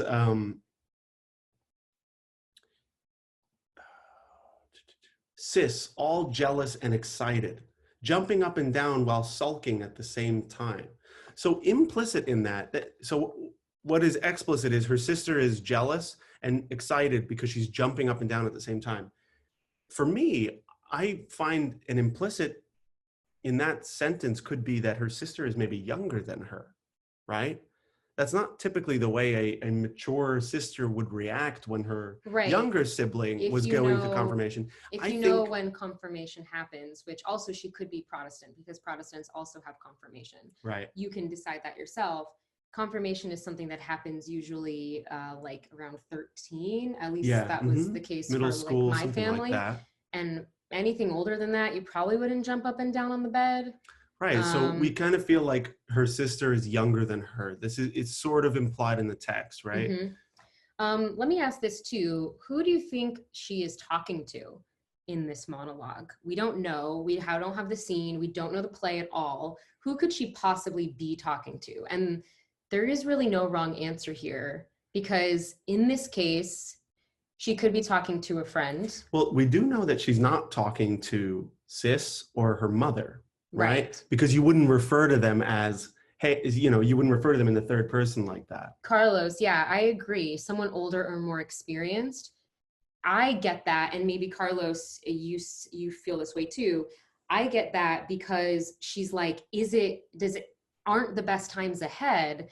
I probably would maybe ask that of someone my own age if we're like philosophizing together, or someone older to like, be like, yeah, they are. Everything's going to be great. I'm 55 and the next 20 years of your life, 30 years of your life are all going to be fabulous. Good. So now we're getting into objective. Yes. So those are some given circumstances. For me, the most motivating things are definitely going to be her age. And probably who I'm talking to. Because that's not a given circumstance we have from this, I'm going to choose my own person that I'm talking to, which is where we get into personalization. Yeah. So you have the given circumstances, what the playwright gives you.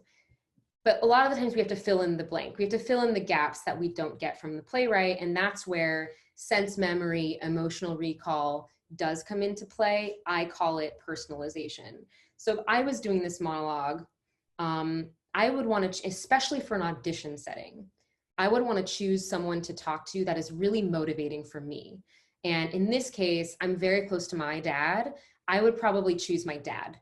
Like, honestly, if I don't know who I'm talking to, I would probably either choose him or my dad or one of my sisters, because they're the closest to me, unless none of them make sense.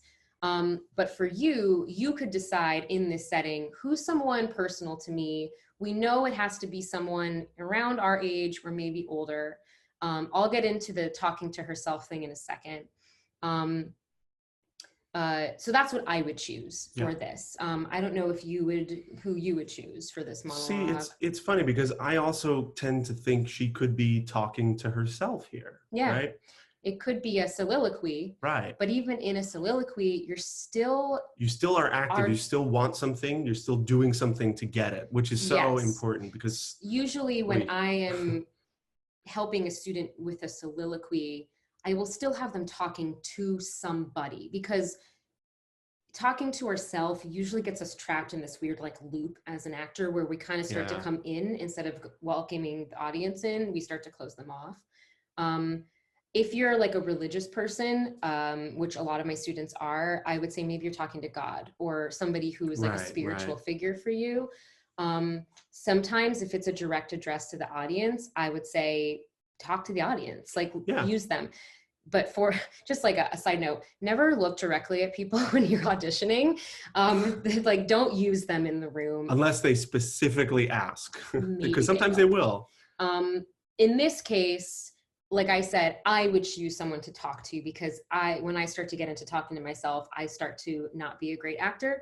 But maybe for Peter, he would choose himself, which might be a larger self, right?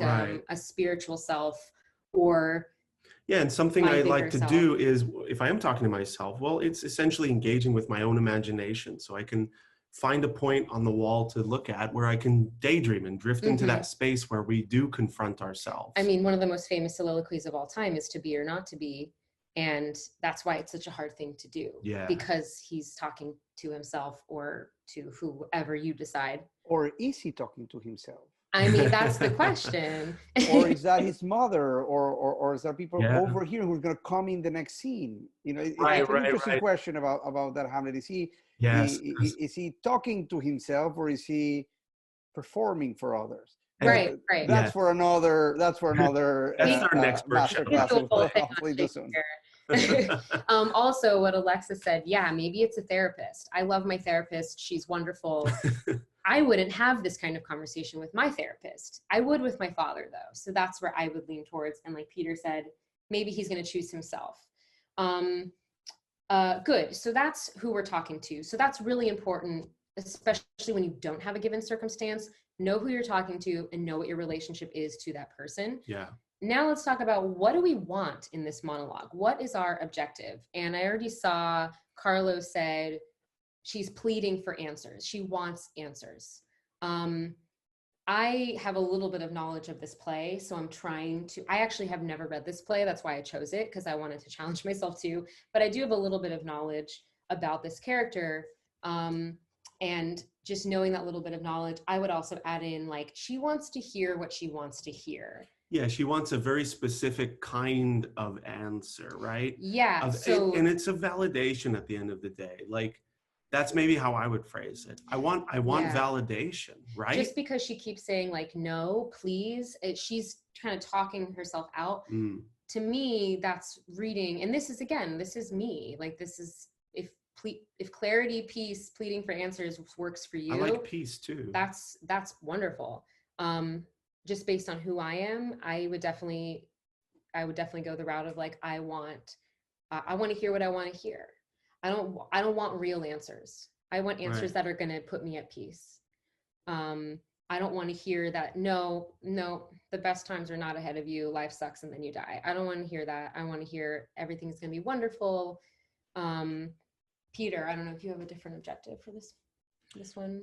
I think it's, I could see it going a couple of different ways, you know, like, I like this peace idea that Jade brought out. Like, because if I'm talking to myself, I want to find an inner peace, right? I want to find peace of mind with myself. So Right. What question can I ask that will unlock the answer, right? When we do work with ourselves and talk to ourselves, we run through a litany of things in the way that she is in the speech. Is it like this? What about happy times, the happiest moments? I haven't had them yet. Have I? Right. And who's going to answer that? I can answer that, but I don't. But I don't know. All done at 26? Yeah, really? which is why I brought up to be or not to be, because I feel it's kind of, it can be a similar thing where you're like, but this is the truth, or is it? Maybe it's not, but maybe this is the truth. So it kind of does lend itself to that, like talking to yourself, trying to calm yourself down, finding inner peace. Yep, I like that, Mariana. She's trying to convince herself that it is worth it to keep going. Yeah, and again, like I recommend going and looking at this play later, because you're going to be really fascinated by where this is at in the play. But I think we have a good place to start from. You know, you have 5 minutes to figure this out. Everyone who's typed so far, you're on the right track. You would have a great objective. You have a relationship to the person you're speaking to. An obstacle, I mean, I think the obstacle is her fear, her self-doubt, her uncertainty. The other person is clearly not giving her the answer that she wants. So that's why she keeps talking. So those are all obstacles that I would play with, especially when it gets into the end. Like, aren't they, please? And whatever evil comes, whatever loss and taking away comes, won't it all be balanced out? Please? And really play with that obstacle of like, you're not speaking. Say something. We've been hearing actions this whole time too, right? Like pleading. It's inherent in asking please with a question mark. We're pleading, maybe even begging, whichever word. Demanding. Right, I can demand an answer from somebody, right? I think using what you did earlier too, like to educate, is really interesting. Like especially if I'm saying I'm talking to my dad and I'm like 26.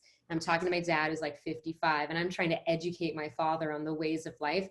That can give it some rhythm and some depth, and make it a little bit different. You know, it's okay to sometimes add in actions that maybe don't totally make sense. Try them. That's always the answer, is try it on its feet. Yeah. So maybe for the first half, maybe I'm like, well, this is the way that it is, and you just had a different life experience than I'm going to have. But then the more I go on, the more I'm pleading and I'm begging and I'm looking for validation. Yeah. So that's something that I would play with. The last thing I want to highlight, if you don't have a lot of given circumstances, is coming up with a really strong moment before. So the moment before you start speaking, literally is a good tool. The moment before what happens.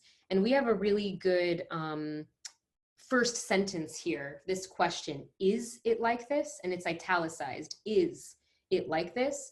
Which tells me about the moment before. Someone must have just said something that prompted me to say, is it like this? It's like this, right? If I said to her, it's like this. Is it like this?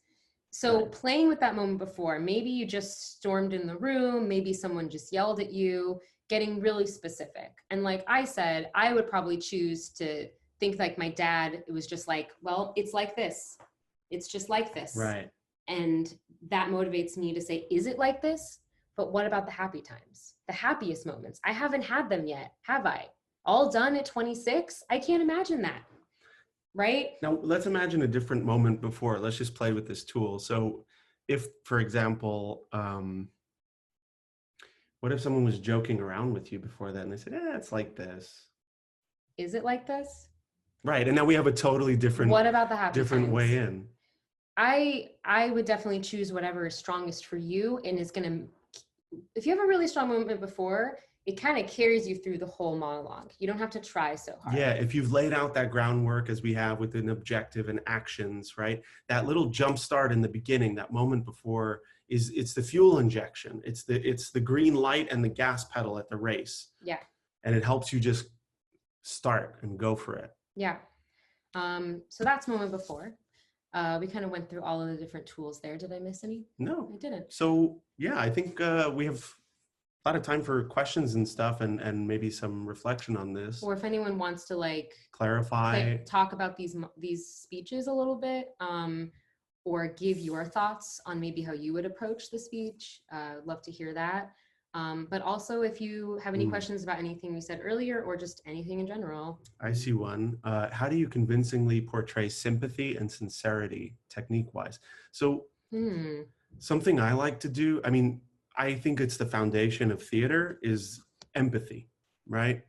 Yeah, that's why theater is so important. As an action, I try to empathize with whoever I am talking to, right? I try to cultivate that empathy for them so that I'm really listening and really being an ear and really letting them affect me. Yeah. Right? To me, that's kind of like at the base of all acting is sincerity. Yeah, and Brooke says is that. sympathy. Mm-hmm. I mean, we could do so many different lessons and workshops on all the tools we have, but really just listening is going to make you sincere. Right. Like if you literally, and we've spent so many hours just working on being present and in the moment. Yeah. And truly listening.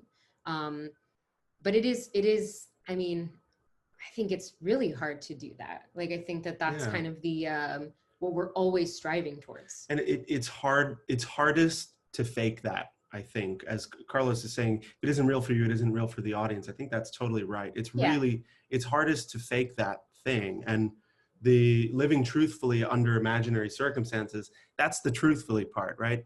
It has to be true for you. You, the actor, have to have that barometer and say, you know what, I'm kind of phoning it in right now. I'm not really empathizing with this person. I'm not really listening. And I think if you're really interested in like sincerity or what I would call like honesty or like living in the present, I would definitely look at Meisner. Yes. Because all repetition work is going to just force you to be present. It's really painful. But I would look into that because and the great thing about Meisner too is like, once you've done it, you've kind of done it and it really lives in you. Yeah. And you know how to do that without having to do the repetition back and forth every single time you're in a rehearsal room. So, can I go back to Jade's? Yeah, that question about voice. Yeah. What was it? Do you think it would be easier for passionate singers to carry out something like this? Yes, I would say, as someone who I started as a singer. I did musical theater my whole childhood, and then I kind of left that world. I still sing all the time for myself. I do audition sometimes for plays with music. But my personal singing technique has really helped me with my vocal technique, which helps me with my acting. So if you are somebody who, especially if you've been trained in opera and that type of breathing, which is what I was trained in, you're already so open. Also, anyone who plays an instrument, like I also played saxophone or trumpet or trombone, anything where breathing is a part of it, you're already kind of predisposed to being able to sustain yourself through this. So we both worked with Kristen Linklater. Yeah, and this is the book I recommend. Is it backwards? It's probably backwards, yeah. It's just called Freeing the Natural Voice. It's definitely the foundation of our work. It's totally separate from Stanislavski.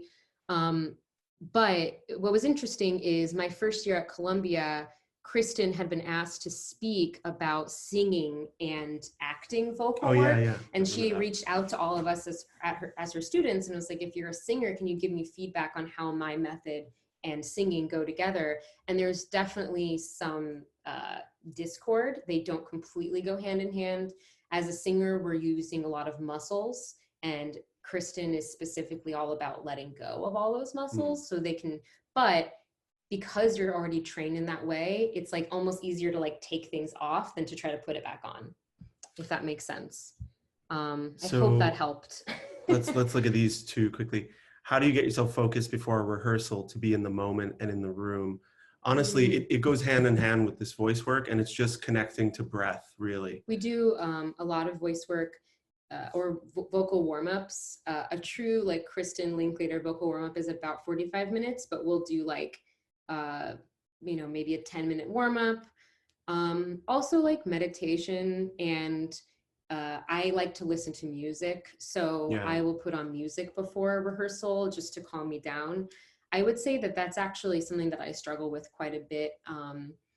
Just to really get focused. Sometimes living in New York, it's very distracting. There's a lot of distraction. Here. But voice work helps me connect to myself so I can then be present in the room. The other thing I like to do is I like to talk to people, because you're already forging a connection, and that's exactly what you're going to have to do on stage and in the room. Yeah.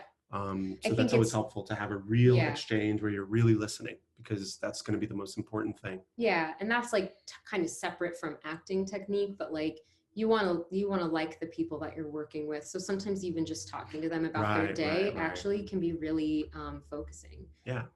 So the difference is between acting on stage versus for the camera. It's really about scale, I think.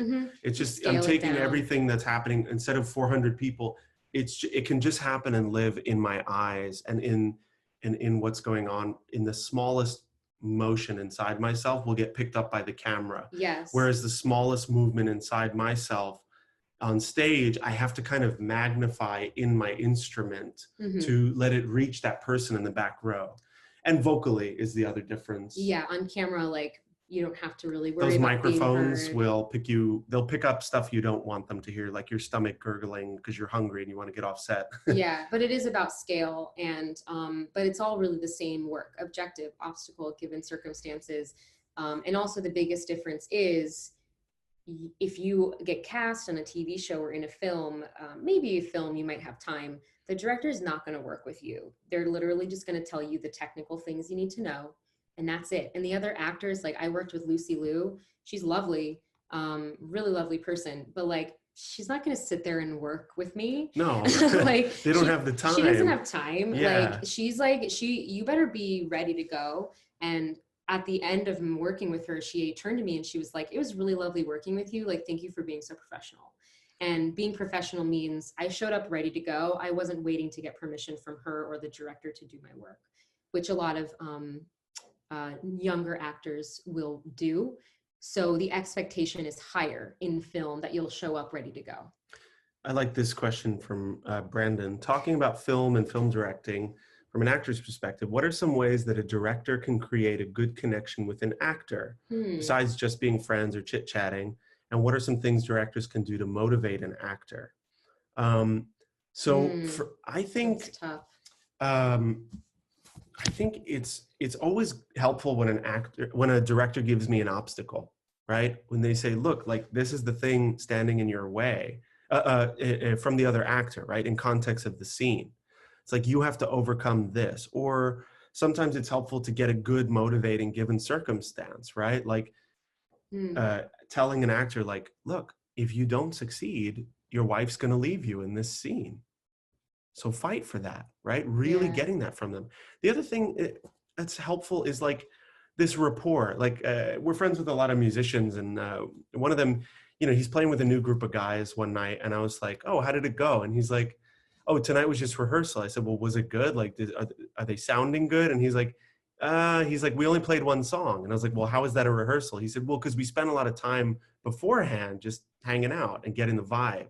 And I was like, oh, and he said, yeah, it's about the hang. It's about like, how do we, like, can we speak the same language? Am I able to communicate a note to the actor that the actor understands? Yeah, I think my frustration as a film actor is a lot of film directors don't understand how to talk to me as an actor. So they'll tell me a note like, can you just like be louder? And in my mind, I'm like, okay, what do you mean by that though? Like, are you saying that I literally can't be heard? Because that's fine. You can tell.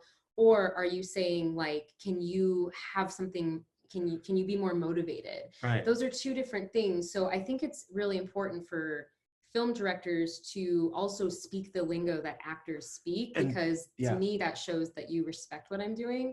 But also like, just make it fun. I mean, yes, we make this stupid little web series. It's very stupid. We are in season 2. Hey, it's funny. And we work with a lot of professional actors on this who are not getting paid. And the reason they work with us is because we have a really good time. have so much fun. It's also a comedy that helps, but like we're very relaxed. We trust them implicitly, so trusting them makes them want to be there. And we haven't had one person turn around and be like, that was a waste of my time. But we're also actors, so we're approaching it from like, we just want to have fun. Right. And giving them something to act, giving them a verb is always helpful. Like you threaten this person more, using the action. Or you flirt with them in this scene, or whatever the action word is. Seduce is always a good one. Verbs are good. Yes, they absolutely, are. absolutely. But yeah, I mean, other than that, like if you're working with someone who's not getting paid and they're not motivated, then I mean, I don't want to be rude, but like then they're just not a very good actor. Right, and we've if all that's had the to case, do unpaid work. make it as fun as possible. And fun doesn't always have to mean like, oh, we're laughing and having fun. It can also be intellectually stimulating, right? Give them a challenge to unlock, like with their scene partner. I need you to convince them to do X, Y, and Z. Well, make it practical. If you can get a smile from the other actor's face, maybe you'll get your objective, right? And working for something tangible versus something too theoretical, I think is another good way. I think also staying away from emotions is really helpful, at least like with trained actors. Cause like when you say like, can you just like be more sad? I'm like, then I have to translate it into like, why am I more sad? It just gets so if you can say like, your dog is dying and you can't save them. How do you feel about that? Yeah. That sucks. Okay, now I can get to that place. Right. I hope that helps. All right. So Alexis wants a good balance between making bold choices, but still keeping your choices grounded and realistic, specifically in the audition setting. What does a director want to see? That's a great question because I'm not a great auditioner. Like, I'm just going to be honest. I struggle, especially in theater auditions. So I still am figuring this out.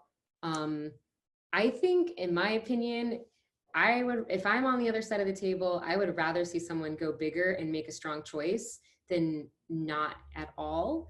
And I think in an audition setting, it's much more forgiving. Yeah. And I think the work that we're talking about, like, if your objective is big enough, your choice is going to match that. Exactly. So it will be grounded and it will be bold, right? Yeah. They don't have to be separate things. I think sometimes actors, we can confuse ourselves that way. Yeah. But and maybe also, Michelle can talk about this. Yeah. No, absolutely. Okay, here now. All right. So sorry, technology and I are not good friends today. But it's interesting. A director, you might have a really good understanding of an idea of the character that you're auditioning for, and understand that the actor has no idea, right? So you might see somebody perform brilliantly something that has nothing to do with the actor, but you have sort of the understanding that they were not giving enough context. So you adjust your mind to that. But what tends to happen a lot is some characters just go in and they just like nail it. And then you actually give them an adjustment, even if they don't need it. Right. Yeah. Only to see how well they respond to an adjustment. Because that question really is what's going to inform you, how is this person going to be in the room for a whole month? If you give them an adjustment and they really understand, hear what you're saying, and do as good a job as they did before with the adjustment, then so this is a great actor. Right. Yeah, and I think that's why my impulse is to go in and make bold choices. Like, I had an audition for like an all-female production of The Tempest, and I was given like I was like, are we going like full Shakespeare with this? Is this a modern setting? Like, I got no information, and I was auditioning for Ariel, and that's already a very like mystical. So I just was like, I'm going to make a strong choice, and I don't really care if the director is going to like it or not, because I don't have any other information. And I think at the same time, if the director sees that and they're like, okay, this person, they can make strong choices, I'm going to give them an adjustment. If you can then make that adjustment on the fly, they're going to be like, okay, I can work with this person. They're flexible. Yeah. Also, like, I don't know what everyone's situation is, but like, I have agents. If I'm in the room, it's because the casting director and the director want me to be there. So obviously something I'm doing is something that they already are drawn to. So I'm just going to do my version of it. I like, okay, this question. What are some tips for handling intimacy in a scene? Tough time on a project. We weren't given enough time. So the one word. That is a whole, like that is a whole other conversation, Yeah. right? Yeah, because now we're hiring intimacy directors. That's right. But ultimately, I would say communication. It's the main thing. If you and the other actor as much over communicate with your scene partner, and just in a way of saying, you know, is it all right if I put my hand on your shoulder here? Like, yeah, I mean, one of the things I do with my young kids, even if we're just like, we're doing a scene where they just have to do this, I always set the ground rules of like, hey, I'll just use Nikis. Nikis is one of my favorite students. Hey, Nikis, is it okay if Elizabeth touches your shoulder? And Nikis will say, yeah, that's fine. Great. And opening that communication. Obviously, I'm a teacher in that situation, but I am definitely the type of person who will speak up if I don't feel comfortable about something, and I don't really care what that means. So that's also my advice, is to speak up. If you don't feel comfortable, it's not really worth it. It's not worth biting your tongue, you know, and it can also translate into settings that are not to do with intimacy, but also to do with like stage violence. I've been in productions where, you know, the fight choreographer is working with us, and even with the fight choreographer, he asked me to do a move. Some guy was swinging his arm back, but he had handcuffs on only one arm. And I was like, I'm not going to do that because he can't see behind him, and this thing is flying at my face. Like, right. I need you to help make this more safe before I'm going to do it. Yeah. You know, you just got to, don't be afraid to speak up. I mean, you know, this is, like Michelle said, this is a huge conversation right now, but actually, I'll find you a link. I was interviewed by American Theater Magazine about this very thing to do with injuries and acting on stage. I can send that over. Okay, good. So, is it true that you can really show a crazy violent character through being on the verge of screaming? I definitely don't recommend ever screaming. I mean, that's just the Kristen Linklater in me. Well, and you have to perform eight performances a week, so you can't. It's just about vocal health at that point. If you're really well trained, it would be more like you might sound like you're screaming, but you're not. I think she's saying that she not actually screaming, but holding it back. Oh, that's interesting. Yeah, because like, especially, or with crying, either, both of those, kind of holding those things in actually makes you much more interesting to the audience. Right. Instead of letting yourself go by screaming, by crying, you're actually taking away from the audience. Same with like laughing at yourself on stage, you're taking away the audience's chance to laugh with you. Right. So yeah, crazy violent characters though, I always want to say, like, start with the truth. This is something that, again, like with especially my young kids, they're like, I don't want to play that person because they're mean. And, you know, people who are mean don't think they're mean. People who are villains don't think they're villains. Right. This is an important concept. You still want to start from, okay, if I'm like a crazy person, I still want something. And what do I want? If you start with that homework, and then you would add in that physical life, probably much later in the rehearsal process. But, you know, it's interesting. Okay. I've always found, you know, Peter, for example, to be just a really correct actor. I think that we both sort of have a lot of the same mentors, and sort of what you know, especially Gregory Mosher, sort of like taught us the idea of, you know, just what it is. Just do the work. Do the work and be truthful. So with that, and I know you're very methodical about this, you know, Peter, about doing the work. Can both of you more or less explain what that means? Can you and I've seen you, and I've seen you direct, and I'm extremely envious of how wonderful of a director and what an insight you have into an actor's mind. But you do a lot of exercise into really opening up the text, going line by line, action by action. We have just 5 more minutes or so, but can you give us a little bit of insight of that work? Because I think it's really interesting. So for me, I start with the question, what is the story, right? And that's even as an actor, not just a director. What's the story? And then the rest of my process is dictated by the same question, which is saying, well, what is it really, right? So, we can look at the surface of Tennessee Williams' play, for example, and say, okay, they're in the South. They all speak with this Southern drawl. And okay, and there's a kitchen sink and Amanda's a big character. But what is she really? She's a woman who's in pain because she's lost her husband. He ran away without an explanation. Okay, then I can keep saying this question over and over and say, well, what is it really? She's scared to lose her son. She tries to be the strength for her children that they don't have themselves. Right. So these are given circumstances, but it's the process of stripping away that first, caricature of what the story what's the story here? Okay, great. We can see the snapshot, like we all know what the bad Tennessee Williams play looks like, because a lot of people don't get further than that first question. They don't get further than, what's the story here?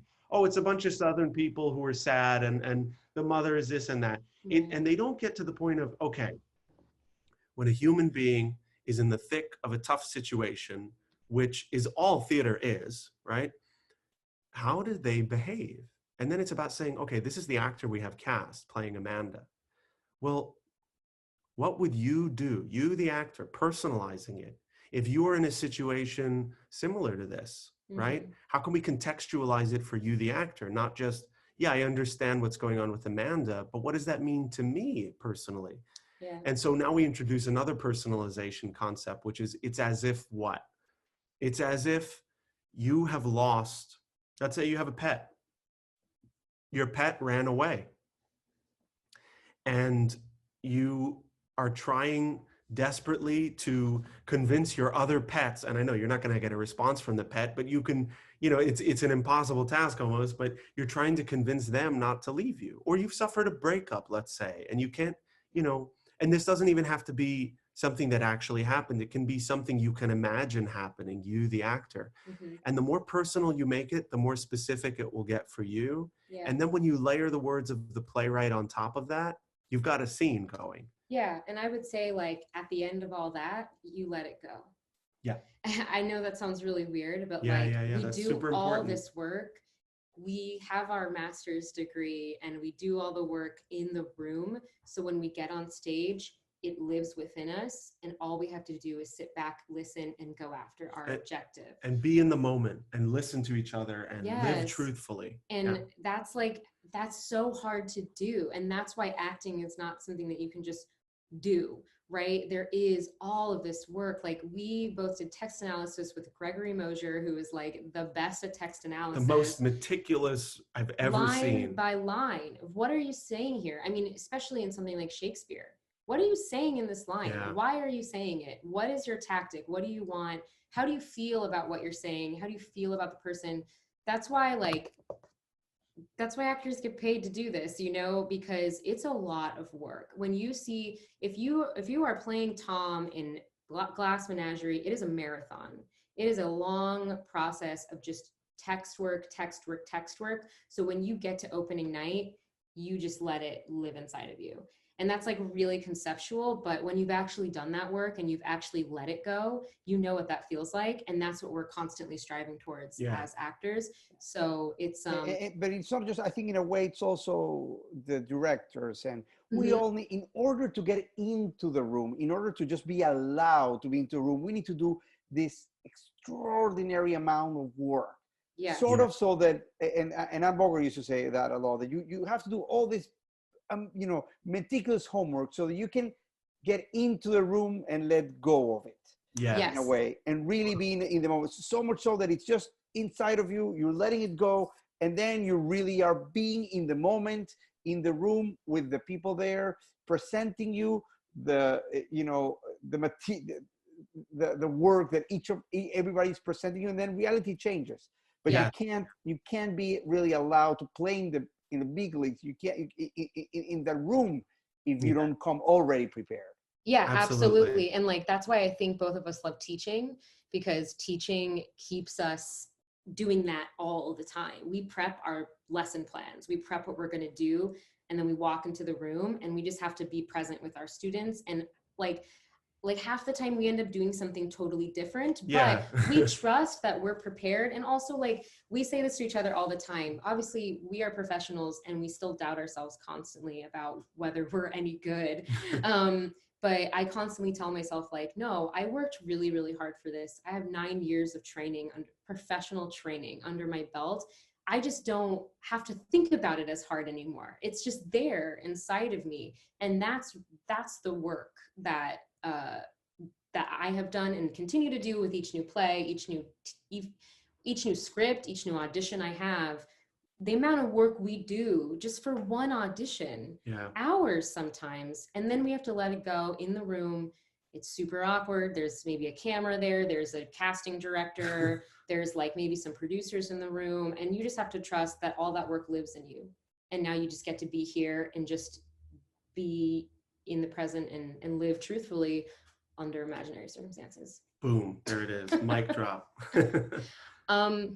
There was one question we didn't get to. I don't know if we have time, but we can. Self-tapes, was it? Yeah. Oh, self-tapes for stage versus TV film. I would say just take just get it a little wider for theater, because they want to see more of you. Like sometimes when we get too tight, we give more of a filmic performance, and I need to know, like, can this actor fill a space? And it's hard via camera, but it's the best thing you could do is just leave a nice wide frame and use your voice. Really use your voice and your body a lot more. Yeah. TV and film is very still. Any movement looks ridiculous, really. So expand a little more with your self-tapes for theater. But it is really hard. They know that too. They expect it to be a little awkward. Cool. Well, thank you everyone so much.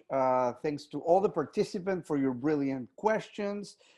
We're so sorry that we had constantly, hackers throughout, but you guys managed it well.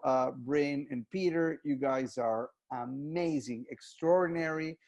I love when I end a session really motivated and uplifted, and you guys really knocked it out of the park. You guys are brilliant. And hopefully we can return to another class on another subject and go more specific as we go through with the two of you. My sisters. Hi. So next Thursday, so 2 days from now, we're going to have a similar session on directing. And we're going to be working with Chris Renshaw, the director of A Wonderful World. He's also a big Broadway director, was nominated for a Tony for his a revival of The King and I. Also worked with the band Queen to create We Will Rock You. Wait, what? Queen is my favorite band of all time. Can you imagine? So yeah, he worked years with them too, and he directed We Will Rock You. He also worked with Boy George to create Taboo, the musical that briefly stayed on Broadway, although it was a huge success on the West End. So he's joining us on Thursday. He's really brilliant. He directed A Wonderful World for us that is now pausing or hibernating. But anyways, and we have a really exciting, we have Winter Miller coming up and Carmen Peláez, and we have Lana Gordon. So it's just really going to be a nonstop of free classes that Miami New Drama is providing. And we're definitely gonna, work with Brynne and Peter to bring them back to do another subject, because this was really, really just absolutely lovely. Thank you, Michelle. Thank you, Michelle. And we'll have Thank you, everyone. We'll send out our emails too if anyone wants to follow up. With like books and lists and all that stuff and monologues. emails. We're happy to help. And we'll be sending an email for everyone, a Survey Monkey, just to say your thoughts on what worked and what we could improve. And it would really mean the world to us if you could absolutely fill them out and return to us. Because that's sort of our only insight on how things are going. Stay safe, everyone. Thank you so much. Thank you, guys. Stay safe, stay healthy. Thank you, guys. Bye. Bye. Bye.